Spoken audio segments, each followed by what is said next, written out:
sin más, pues comenzamos. Vamos a empezar a hablar de una pequeña introducción de lo que viene a ser un sistema de gestión de seguridad y salud del trabajo y cómo se puede también evaluar.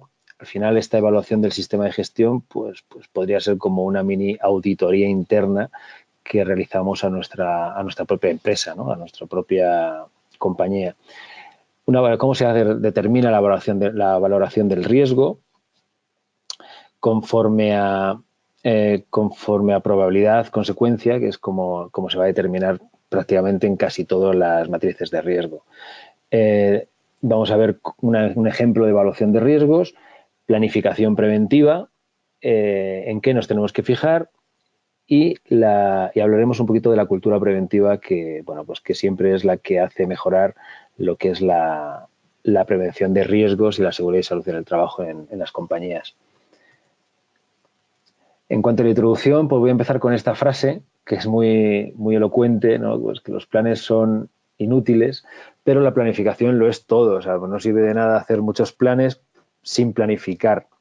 Los planes simplemente son frases bonitas y propósitos de futuro, pero lo que es una planificación, y luego lo veremos, pues viene a ser poner nombre y apellidos a esos planes, darles una cuantía o una valoración económica, un plazo de realización, un responsable de realización, etcétera. Todo eso viene siendo lo que es la planificación. ¿Y quién dijo esta frase? Eisenhower, ¿de acuerdo? La prevención de riesgos laborales pues debería integrarse al sistema de gestión de la empresa. Eso es una base principal, una base fundamental. Y el sistema de gestión de seguridad y salud deberá estar integrado a su vez en otros sistemas de gestión que se desarrollen dentro de la empresa, bien mediante la ISO 9001 o mediante la ISO 14000, etcétera, mediante el cual todos los sistemas de gestión deberán de estar totalmente integrados. Para ello se ha hecho esta nueva ISO 45001 un poco pues para hablar de ese mismo idioma. Y deberá incluir la estructura organizativa. Y eso es importantísimo. Sin una organización preventiva o sin una... Bueno, lógicamente las empresas no funcionan sin una organización, ¿verdad? Y sin una jerarquía. Pero al final también, en cuanto a la seguridad y salud, es muy importante también incluir en esta evaluación esta estructura organizativa y cuáles son sus funciones y responsabilidades, que de eso sí se habla en la ISO 45000. Cuando hablemos de sistema de gestión, es como hablar del plan de prevención. Nosotros hacemos aquí el webinar desde España, aunque lo hacemos para, bueno, pues para cualquier país de Latinoamérica o del mundo, porque al final es todo muy semejante. Aquí en España hablamos mucho de lo que es el plan de prevención de riesgos laborales, más que nada por la ley 54 que salió en cuanto a la reforma de la ley de prevención de riesgos laborales aquí en este país. Pero se puede aplicar perfectamente a cuando hablamos del sistema de gestión de seguridad y salud del trabajo. ¿Qué se intenta? Pues conseguir los objetivos marcados por la dirección. Y aquí es donde hablamos de la alta dirección. La alta dirección debe estar involucrada en lo que es el proceso preventivo. La alta dirección, como así se marca en la propia ISO 45001. ¿Cómo tiene que ser este sistema de gestión? Y de ahí vendrá cómo tenemos que evaluarlo, porque lógicamente cuando hagamos la evaluación de riesgos, o como en muchos países se puede decir, el diagnóstico inicial o otro tipo de nomenclatura, pero que al final viene siendo una evaluación de los riesgos a los que tenemos. Por un lado, hay que evaluar las condiciones materiales, las condiciones humanas, y es muy importante comenzar siempre por evaluar el propio sistema de gestión que tenemos. ¿Qué es lo que tenemos que ver? Pues que primero sea adecuado, que sea adecuado al tipo de empresa que tenemos. De nada sirve tener un sistema de gestión muy completo si la empresa que tenemos es muy sencilla. Tampoco hace falta extrapolar o no hace falta, pues sería mejor intrapolar otro sistema de gestión de una empresa muy grande o con mucha complejidad a una empresa más pequeña o más sencilla. Entonces, así se habla en la ISO 45001 que el sistema de gestión pues tiene que ser totalmente adecuado a las dimensiones. Aparte que una de las novedades de esta ISO 45001 precisamente era que era adaptable a todo tipo de empresa. que era algo que se quejaban las empresas pequeñas de la anterior OSA 18001, que era más destinada un poco para empresas grandes. En este caso, pues va más para empresas más pequeñitas, para todo tipo de empresas. Dicho sistema de gestión debe ser eficaz. O sea, de nada sirve tener un sistema de gestión que lo único que sea papel en una carpeta y archivada, ¿no? Pues tiene que ser totalmente eficaz, que llegue a todos los puntos de la empresa y que sea fácilmente ejecutable. Y eso hay que evaluarlo también, lógicamente. Que sea capaz de evolucionar. ¿Qué quiere decir? Un sistema de gestión que sea estable y igual durante años, ya de antemano ya sé que es un sistema de gestión muerto. Es un sistema de gestión que no tiene capacidad de evolución. Y como bien dice también la ISO 25001, habla mucho de la mejora continua, y la mejora continua debe estar precisamente en este plan de prevención, en este sistema de gestión. Continuamente debe ser capaz de mejorar. Que sea participativo. Y esto igual viene muy específico en la propia ISO 45001, la participación de los trabajadores, al igual que de la alta dirección. De la alta dirección ya hemos hablado, pero también de todos los trabajadores, o sea, que sea eminentemente participativo. Me encuentro muchas veces que cuando voy a inspeccionar alguna empresa o doy una formación específica, pregunto a los trabajadores por el sistema de gestión o por el plan de prevención y realmente no saben ni lo que es, no saben qué se está haciendo dentro de la empresa. Y eso, a mi modo de ver, es inadmisible. Entonces, tiene que ser participativo. Si hay delegados sindicales o representación sindical o representación de los trabajadores, tienen que participar en este proceso evaluativo. Y eso se tiene que ver reflejado en la propia evaluación de riesgos. Cuando se haga la evaluación de riesgos, pues nos tendremos que preguntar si ha llegado a todos los niveles de la empresa, de la organización. Si sí, perfecto. Si no, pues habrá que dar alguna medida preventiva. Que sea asumido por todos, parece lógico, al ser participativo, pues tendrá que ser asumido por todos. Que sea entendido, o sea, que esté, como por así decirlo, en el mismo idioma y no en el mismo idioma literal, sino en el mismo idioma, o por lo menos la capacidad de expresión de todos los participantes. Que sea motivador. No, una evaluación de riesgos no solamente debe ver los problemas, ¿no? Siempre decimos a veces que donde otros ven problemas, algunos ven oportunidades. ¿Qué quiere decir? No hay que ver solamente las cosas que están mal, sino hay que ver cómo mejorarlo. Por eso hablamos siempre de mejora continua, ser motivador, sea siempre mejorable.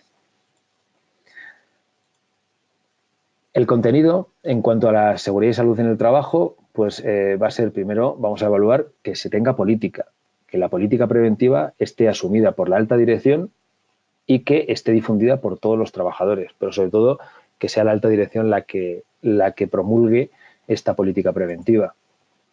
Que estén definidos correctamente las funciones y las responsabilidades de cada estamento de lo que es la empresa. Y no estamos hablando ya solamente de las funciones y responsabilidades de las funciones de las figuras preventivas, como pudieran ser recursos preventivos, supervisores de seguridad y salud, como pudieran ser los técnicos de prevención o de seguridad y salud propios de la empresa, sino las funciones preventivas de la gerencia, las funciones preventivas de los mandos intermedios, de los propios trabajadores, ¿de acuerdo? Que estén perfectamente definidas y asumidas. Que la normativa interna y la reglamentación esté realmente, que sea adecuada y que esté presente. Que haya una estructura organizativa. Cuando hablamos de estructura organizativa, hablamos de organización preventiva. Pues que haya un responsable de prevención, un responsable de seguridad y salud y junto a ese responsable de seguridad y salud que haya diferentes líneas estructurales, ejecutivas, en cuanto a mandos intermedios, etcétera, que esta sí que sería una de las partes que sí son más preventivas, no tanto de organización laboral. Que haya unos objetivos preventivos y que esos objetivos sean medibles. de nada sirve tener objetivos generales, ¿no? Para eso está la política, ¿no? Pues la política, pues más que nada, pues es una serie de frases bonitas que queremos alcanzar dentro de la empresa, pero esas frases bonitas tienes que objetivizarlas, tienes que implantarlas. La política basta con promulgarla y con repartirla a los trabajadores, ¿no? Con hacerla extensiva, pero eso se tiene que ver reflejado en unos objetivos. Esos objetivos pueden ser de varios niveles. Objetivos de primer nivel, por ejemplo, en cuanto a reducir el número de riesgos, simplemente por reducir el número de riesgos. Unos objetivos de segundo nivel podrían ser que aquellos riesgos que no podemos eliminar o que no podemos reducir, que no podemos quitar, pues por lo menos reducirlos en cuanto a la gravedad. Si tenemos riesgos graves, pasarlos a riesgos leves. ¿Cómo? Pues por muchas maneras, pues mediante planificación preventiva principalmente y, por ejemplo, pues reduciendo el número de trabajadores afectados, reduciendo el tiempo de exposición, etcétera. Pero siempre en el marco de estos objetivos. Cuando digo que sean medibles, ¿qué quiere decir? Pues que si yo me planteo entre los objetivos, por ejemplo, tengo, no sé, 50 riesgos, 100 riesgos, pues si de los 100 riesgos me marco un objetivo de reducirlos a 50, a un 50% para el primer año, por ejemplo, pues que sea medible. Si yo al final, en vez de reducir a 50, reduzco a 75, pues parece lógico que se puede medir. He llegado al 50% de mis objetivos. Quería reducir 50 y he reducido 25. Pues eso es algo que es medible, que es tangible y que se puede valorar. ¿De acuerdo? Prácticas, procedimientos y procesos. Evaluar qué prácticas y qué procedimientos tenemos. Procedimientos específicos, por ejemplo, procedimientos de trabajos en altura, espacios confinados, riesgo eléctrico, verificaciones, maniobras, ensayos, en cuanto a baja tensión, alta tensión. Ese tipo de procedimientos muy específicos a nivel preventivo y que es necesario tenerlos. Bueno, pues se podrá evaluar primero su existencia, si existen o no, y luego si son adecuados y si están implantados, que es lo más importante, que estén implantados. Porque igual, siempre, pues primero, vemos en muchas empresas, cuando las inspeccionamos, cuando las vemos, que muchas empresas tienen procedimientos, a veces hasta bajados de Internet, sin ningún tipo de especificación, de especificidad para las acciones que ellos realizan y que además, pues estos procedimientos en muchas ocasiones ni siquiera se están implantando. O sea, pueden ser malos, pero es que encima ni siquiera se implantan. Porque en el momento en que los implantas, si no son adecuados, lógicamente no se van a poder implantar. Entonces, todo eso igual se evalúa. Y luego, importante, evaluar también los recursos necesarios.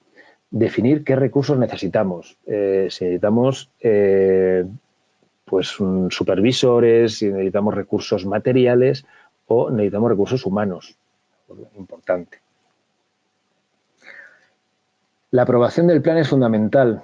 Bueno, pues parece claro, ¿verdad? Si la propia dirección o la alta dirección, como se habla en la ISO, no se moja, ¿no? Como decimos, no se implica, no lo aprueba, pues va a ser difícil que pues, se pueda llevar a cabo. Y va a ser difícil que los trabajadores incluso puedan participar en ella. ¿De acuerdo? O sea que el compromiso y el apoyo es poco, todo es poco. El sistema de gestión pues consta de dos partes, ¿no? El sistema de gestión o el plan de prevención. En cuanto a la evaluación de riesgos, la primera parte es una evaluación de los riesgos que tenemos. O sea, primero la identificación de los riesgos en función de los peligros, que eso habría que hablarlo también, ¿no? ¿Qué son peligros y qué son riesgos, ¿no?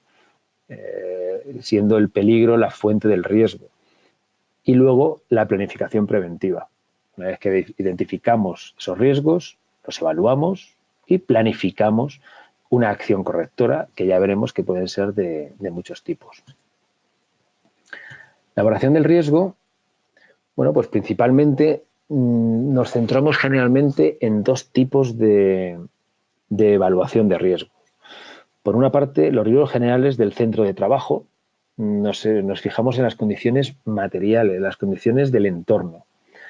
La ubicación, los locales, el riesgo de incendio, el riesgo de instalaciones, todo ese tipo de riesgos los cuales corresponden a lo que es el centro propio de trabajo, el ambiente, todo ese tipo de ejemplos. Y por otra parte, los riesgos debidos al propio puesto de trabajo, a la tarea específica del trabajador.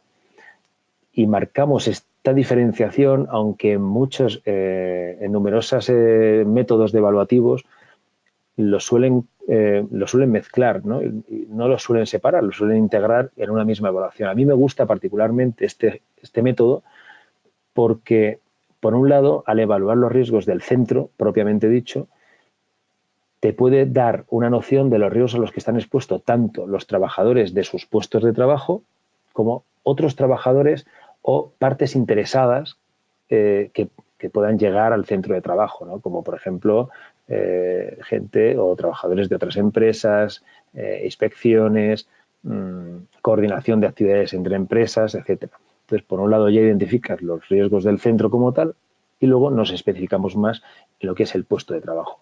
Habrá algunos riesgos que vengan de ambas cosas, ¿no? Entonces, pues se tengan que especificar en ambos sitios. En cuanto a riesgos debidos al puesto de trabajo, pues hablar de tarea, entorno, instalaciones también, sobre todo con la interacción con la instalación. Luego hablamos de los riesgos derivados, por ejemplo, de los productos químicos, las materias primas, productos, residuos, etcétera. Este tipo de riesgos debido a los productos químicos van más estrechamente relacionados con los derivados del mismo puesto de trabajo que con los derivados del centro de trabajo, a no ser que estos riesgos químicos estén presentes en todo el entorno. Y también riesgos específicos de máquinas, herramientas, o sea, riesgos debidos a los equipos de trabajo. Y estos equipos de trabajo también generalmente pueden ir relacionados al puesto de trabajo. En cuanto a los riesgos del entorno, del centro de trabajo, pues al final vamos a evaluar los riesgos más típicos, ¿no? Como por ejemplo, pues caídas de personas al mismo nivel, caídas de personas a distinto nivel. ¿Qué hablamos de distinto nivel? Y ahí sí que entramos en cada legislación. Por ejemplo, en España se especifica que caídas en altura o riesgos de trabajos en altura es para más de 2 metros. En gran parte de Latinoamérica, Estados Unidos y, por ejemplo, pues algunos países europeos, como creo recordar Polonia y algunos otros países europeos, pues especifican un 80. Para mí, caídas a distinto nivel en el momento en que haya distinto nivel. Por ejemplo, la reglamentación en España es clara en cuanto a que todo lo que conlleve una caída de más de 60 centímetros, en cuanto al Real Decreto 486 del 97, pues te marca que deberás de protegerlo con una barandilla, porque hay un riesgo de caída a distinto nivel. Y luego, dentro de las caídas a distinto nivel, hablaremos ya en profundidad de aquellos riesgos como trabajos en altura, ¿no? Especificando más de 1,80 o más de 2 metros. Hablamos de caídas de objetos, tanto de objetos desprendidos o bien por el proceso que se desarrolle en el centro de trabajo, con lo cual iría posiblemente a los riesgos de las instalaciones, o como caídas de objetos que pueda haber relacionados con el puesto de trabajo.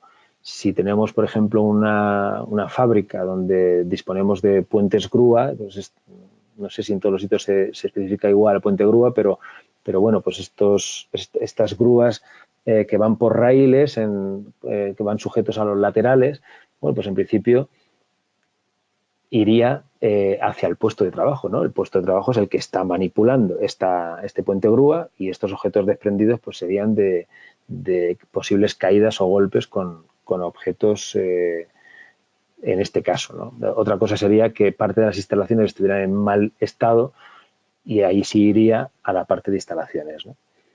Caída de objetos por desplome o derrumbamiento, pues un poco por el estilo, y caída de objetos en la manipulación, o sea, durante la manipulación de una carga, o bien mecánica o bien manual. Pisadas sobre objetos, pues, caso de sobre todo de mangueras o diversos objetos que haya por el suelo. Golpes con elementos móviles, y estos que pueden ser pues, generalmente móviles de trabajo o móviles de transmisión en cuanto a maquinaria. Si tenemos máquinas, pues verificar que todos los resguardos estén protegidos, etcétera. ¿De acuerdo? Golpes o cortes por objetos o herramientas, eso es durante su manipulación principalmente, con lo cual iría al puesto de trabajo. Proyección de fragmentos o partículas, atrapamientos por o entre objetos. Y bueno, pues ya podemos hablar también de riesgos más generales como atrapamiento por vuelco de máquinas, de vehículos, sobreesfuerzos, que son los riesgos puramente ergonómicos, estrés térmico, aquellos riesgos pues, que estén producidos por un calentamiento generalizado en una zona en particular, bien generalmente derivado por una máquina o algún proceso productivo específico, y no tanto casi por las condiciones atmosféricas, puesto que estrés térmico no se suele medir o no se suele dar en trabajos al aire libre. Se suele estudiar más en trabajos no a la intemperie, sino en interiores, ¿no? Donde se puede por lo menos controlar. Al aire libre es complicado de controlar.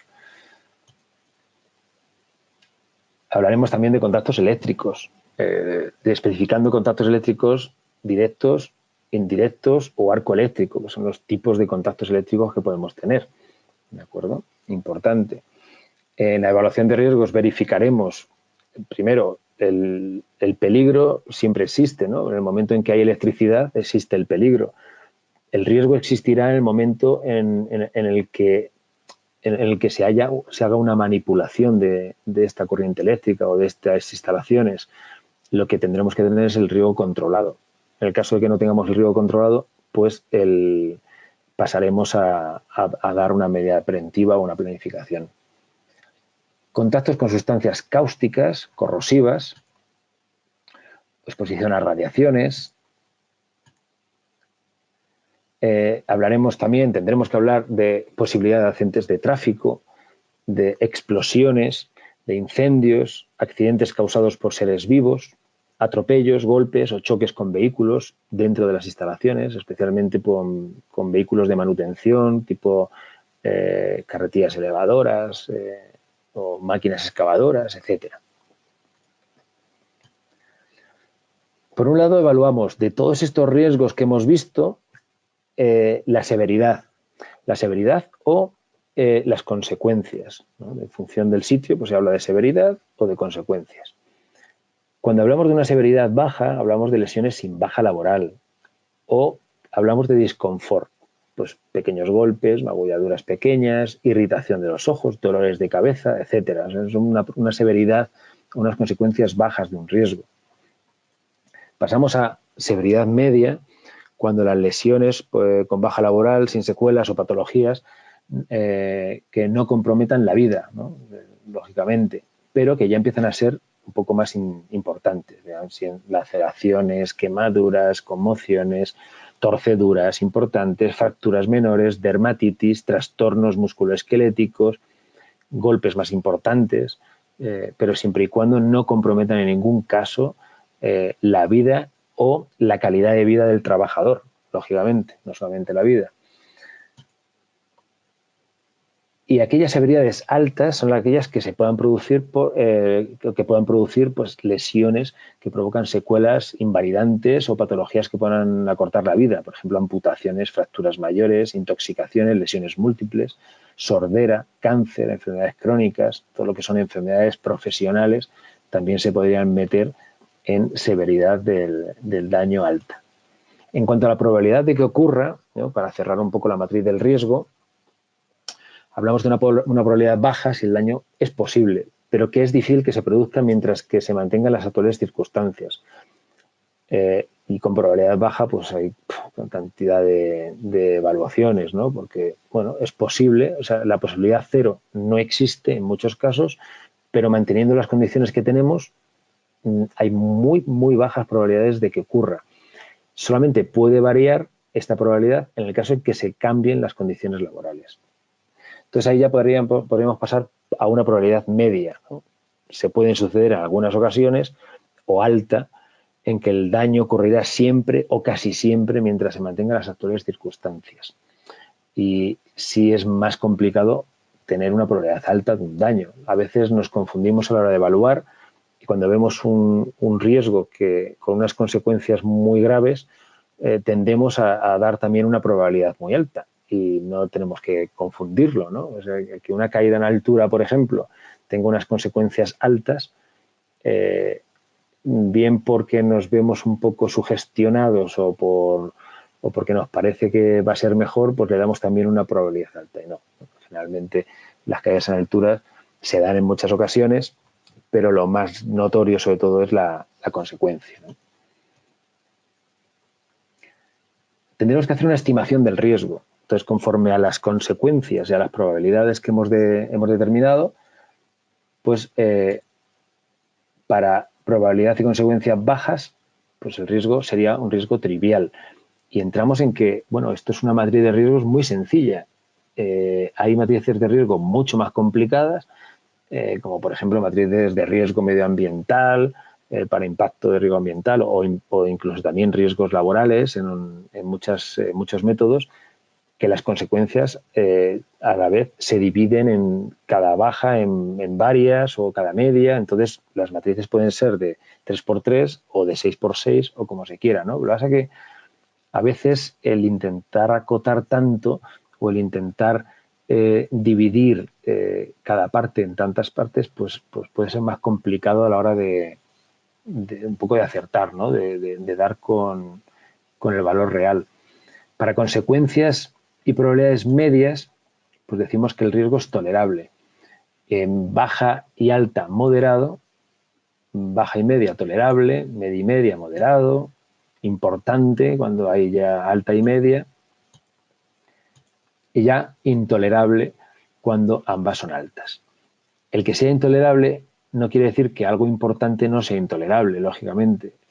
Una consecuencia alta con una probabilidad media pues puede hacer paralizar el proceso productivo hasta que no se solucione. Eso ya depende un poco también de la planificación, del número de trabajadores afectados, etcétera.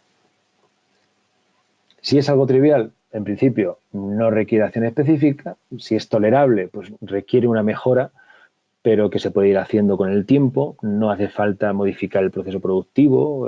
Si es algo moderado, ya implica un esfuerzo mayor. Y si es importante, pues no se puede comenzar el trabajo hasta que no se haya reducido el riesgo. O sea, por lo menos reducido el riesgo.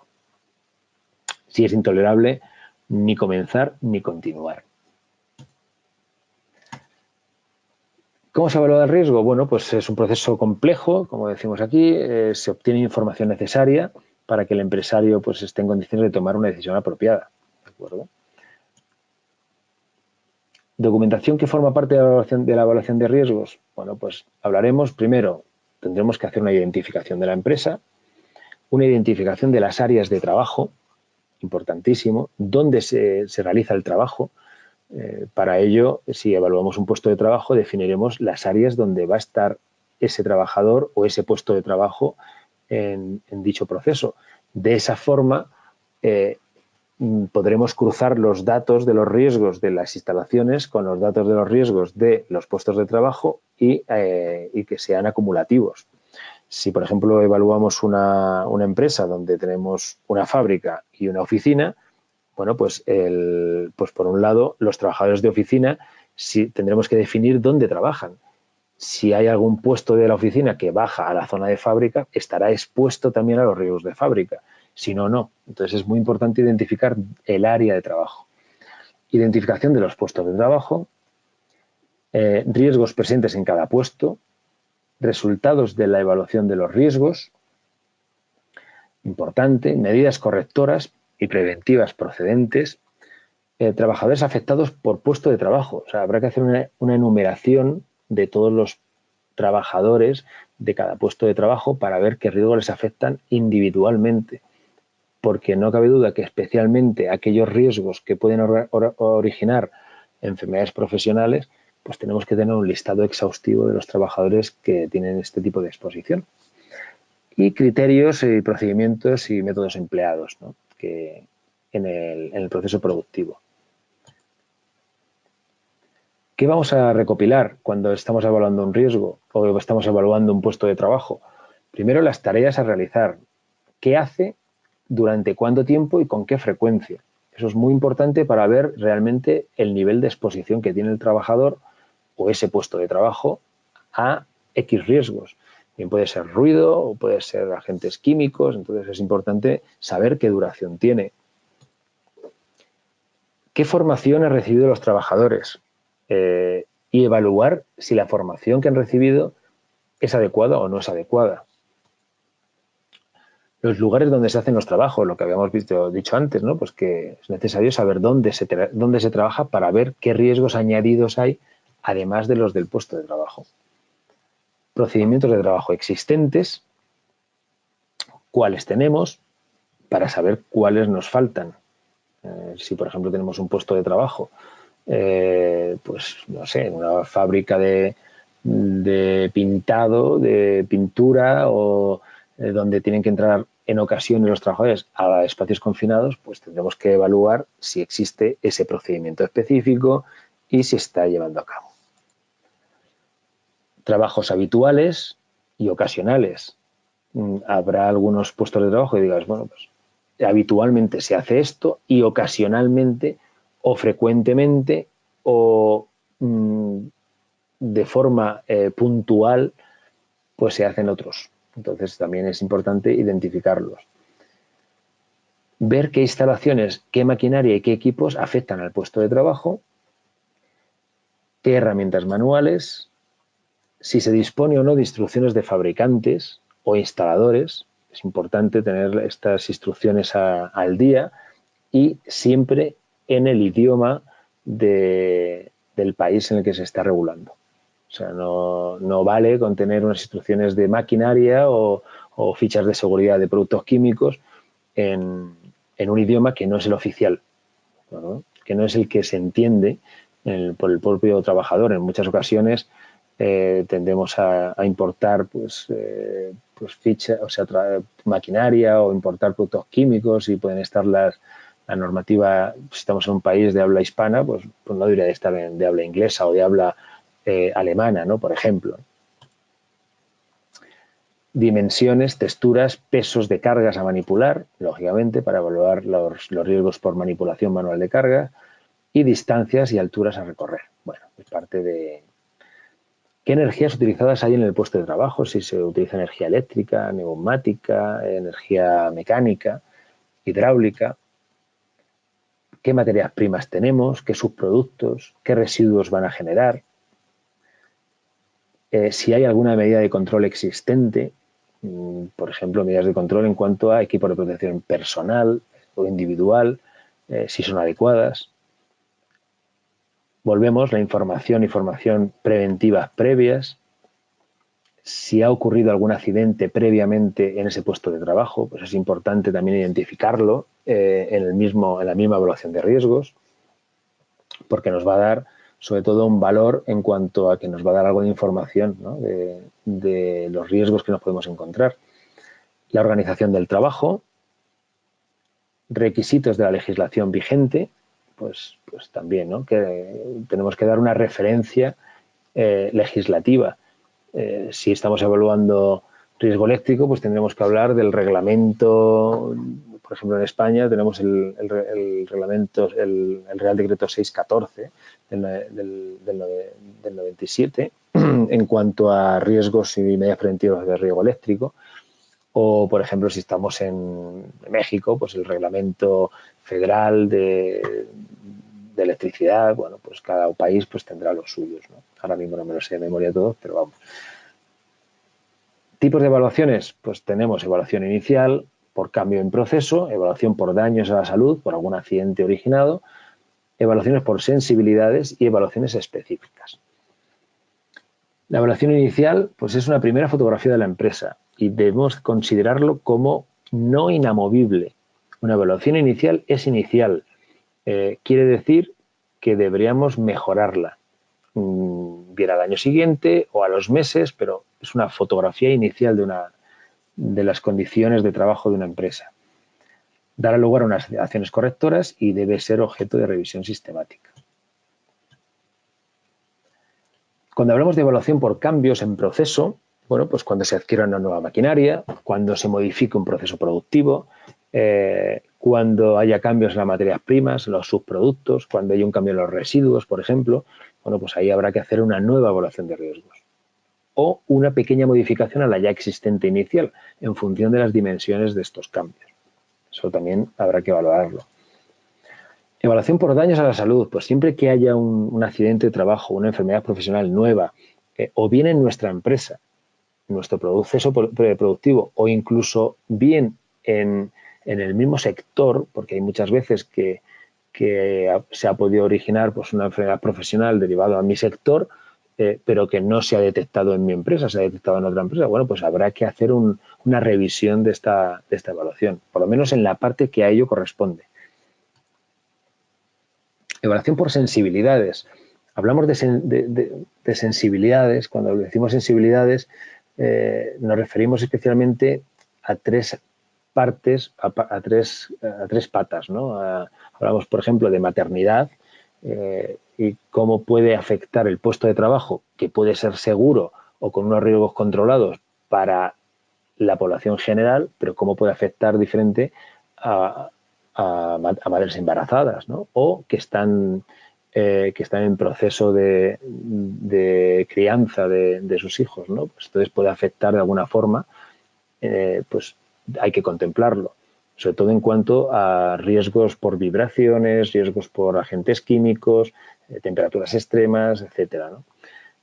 Hablaremos también de discapacidades o trabajadores con discapacidad reconocida. Entonces, pues podrá haber algunos puestos de trabajo que también puedan ser sensibles o algunos riesgos sensibles a este tipo de trabajadores. Habrá que estudiar la compatibilidad que hay entre las discapacidades de los trabajadores con esta realidad, ¿no? Con la realidad del puesto de trabajo. Y por otra parte, los menores de edad. En función de la legislación de cada país, pero generalmente entre 16 y 18 años se puede trabajar, pero sin asumir ciertos riesgos como pueden ser manejo de cargas elevadas, manipulación de maquinaria pesada, exposición al ruido, exposición a vibraciones, agentes químicos, etcétera. Y habrá que evaluarlo, por supuesto. Evaluaciones específicas, bueno, pues de una evaluación inicial se puede determinar que hay ruido, exposición a ruido, o que hay exposición a agentes químicos, pues de ahí puede salir una evaluación específica. Evaluación específica de ruido, evaluación específica de agentes químicos. Entonces eso ya sería una segunda fase. Y la revisión de la evaluación de riesgos, pues lógicamente, según marque la ley, la legislación específica, o según haya algún cambio en los procesos. Hablamos de los controles periódicos que indican deficiencias, carencias de los mecanismos de control, por modificación de los procesos o por un pacto interno entre empresa y trabajadores. Pues se hace una evaluación anual o semestral, pero generalmente pues lo marca un poco la legislación. Pues la revisión puede ser anual o simplemente cuando haya modificación del proceso productivo. Esto, por ejemplo, es un ejemplo de evaluación de riesgos. Es muy, en este caso sería un carpintero de sierra circular, por ejemplo. Bueno, pues es un modelo que el Instituto Nacional de Seguridad Civil en el Trabajo ha aprobado para pequeña y mediana empresa, pues para empresas sencillas, donde se pone el puesto de trabajo o la instalación en sí y se van enumerando todos los riesgos a los que está expuesto. Hay una enumeración de 1 a 30 con los riesgos especiales de discapacidad, maternidad y menores al final, y se valoran o por lo menos se identifican. Hay una primera parte de identificación de esos riesgos, algo muy sencillito para técnicos de prevención, pues a lo mejor pues que no necesiten algo mucho más complicado, ¿verdad? Una vez que has identificado los riesgos, los evalúas. Entonces, pues si tienes, por ejemplo, caídas de objetos al mismo nivel, etcétera, pues le marcas una probabilidad, una severidad, como hemos visto antes, y das un valor al riesgo. Bien moderado, leve, moderado, grave, bien cual sea. Como decíamos al principio, decir específicamente la razón social, qué actividad es, la fecha, quién realiza esta evaluación, etcétera. Y luego, con la misma codificación que tenemos del puesto de trabajo, de los riesgos, damos las medidas correctoras. que puede ser una por cada riesgo o pueden ser varias por cada riesgo. Pues alguna puede ser eliminación de barreras y otra, pues, control periódico de las condiciones de trabajo, por ejemplo. O sea que, y siempre dando una prioridad, una valoración económica aproximada y un plazo de realización. Y también, ¿por qué no?, un responsable de quién va a hacer esa acción correctiva. Y esta planificación, pues bueno, pues es una planificación que tiene que hacer la empresa y, sobre todo, poniendo fechas estimadas. Incluirá fechas límites, los medios humanos que son necesarios, medidas de emergencia disponibles, medios materiales precisos, información a los trabajadores, pautas de vigilancia de la salud, o reconocimientos médicos que puedan derivarse, por ejemplo, del propio reconocimiento, o sea, de la propia evaluación. Hay evaluaciones de riesgos que hacen obligatoria la vigilancia de la salud, unos que son anual, otros que tienen un protocolo específico. Bueno, pues todo eso habría que identificarlo. Formación a los trabajadores, qué formación se requiere a partir de esta evaluación de riesgos. Todo eso se debería de planificar poniendo unos límites temporales y unos límites y unos responsables tanto humanos como materiales. Y hablamos de la cultura preventiva. Bueno, pues simplemente, pues, hablar un poco por encima de participación y compromiso a todos los niveles, de comunicación eficaz. También se puede evaluar esta cultura preventiva, ¿no? ¿Cómo se está desarrollando la prevención dentro de nuestra organización? Si se está llevando a cabo, si no, si hay este tipo de cultura, ¿de acuerdo? Y bueno, pues tampoco no vamos a entrar mucho más, vamos a dar paso a, porque esto ya, pues bueno, básicamente son algunas definiciones, etcétera, pero prefiero dar paso a algunas preguntas que me queráis hacer, que ya queda poquito tiempo, y bueno, pues ir preguntando si queréis, si tenéis alguna cosa.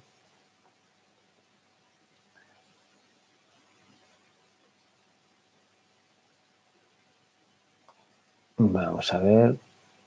¿Existe algún glosario de riesgos? Bueno, glosario de riesgos, pues mira, yo creo que igual me has hecho la pregunta antes de enseñar lo que es la evaluación de riesgos que he planteado. Glosario de riesgos, hay multitud de métodos, incluso de aplicaciones que te puedes bajar de internet o incluso comprar esas aplicaciones donde te vienen un glosario de riesgos, ¿no? Pues que tú vas eligiendo los riesgos.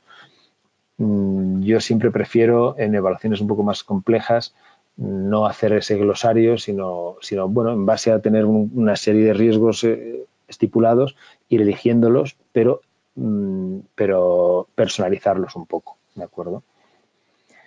Me dicen también definir peligro y riesgo. Bueno, pues ya lo hemos hecho un poco al principio, pero básicamente el peligro es el origen del riesgo. El peligro está inherente a una actividad y el riesgo es cuando se puede materializar en el propio puesto de trabajo. Pero bueno, eso, si lo buscas, hay cantidad de definiciones, no todas concuerdan, no todas son iguales, pero son muy parecidas. Hay grandes diferencias con la manera de evaluar los riesgos de OSAS. A ver, grandes diferencias no hay. La única diferencia, bueno, pues es en función del tipo de método que tú obtengas. Vamos, que tampoco realmente la forma de evaluar general al final va a ser en base a una matriz de riesgos. Al final todo va a abocar a eso, ¿no? Más cosas. ¿Cómo recomienda usted hacer una evaluación de riesgos? Pues esto es muy complicado de definirlo en 3/4 de hora. La realidad es que, en función del tipo de empresa, si es una empresa pequeñita, yo aconsejo hacer una evaluación de riesgos muy sencilla, como la que hemos visto antes, de pequeña y mediana empresa, donde no se te escape ningún riesgo a priori y donde no lo dejes a tu libre elección. Si tienes ya mucha experiencia y la empresa es complicada, donde encontramos maquinaria, donde encontramos productos químicos utilizados, etcétera, esta evaluación de riesgos tan básica podría ser la inicial, pero luego hay que difuminarla o por lo menos hay que identificar otro tipo de evaluaciones de riesgos más específicas para cada riesgo identificado. Me preguntan aquí si un project manager profesional puede desarrollar tareas que efectúa un gestor de riesgos. Bueno, si me preguntas si puede hacer una evaluación de riesgos un project manager, pues bueno, en principio lo puede hacer.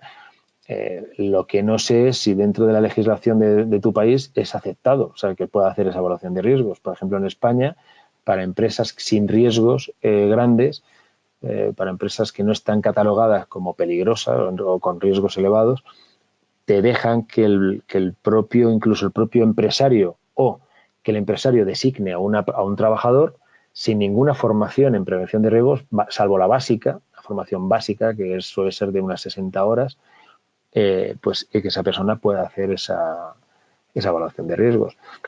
Para empresas con más complejidad, pues aquí por lo menos debería ser asumida por un técnico de prevención de riesgos laborales superior o intermedio, que ya estamos hablando de máster universitario, etcétera, pero cada país es diferente. Por ejemplo, en México, que es el último país que yo he trabajado allí, pues a priori no hay nada reglamentado en cuanto a los estudios mínimos que tiene que tener un responsable de seguridad y salud, con lo cual pues podría hacer una evaluación de riesgos. Ahora, también ser juez y parte es complicado, ¿no? A ver, cuando habla de estructura organizativa es independiente de la que se tiene como organización. Es decir, debe ser específica que evalúen los riesgos. Cuando hablamos de organización, de estructura organizativa, podemos hablar o bien de la organización de la empresarial, gerente, mandos intermedios, etcétera, o la parte preventiva, que puede ser responsable de seguridad y salud, supervisores, etcétera. Son dos estructuras un poco diferentes. Os agradezco mucho la asistencia y vuestra atención. Un saludo y cualquier duda que podéis tener o pues a través de ALDE pues se puede intentar contestar. Gracias.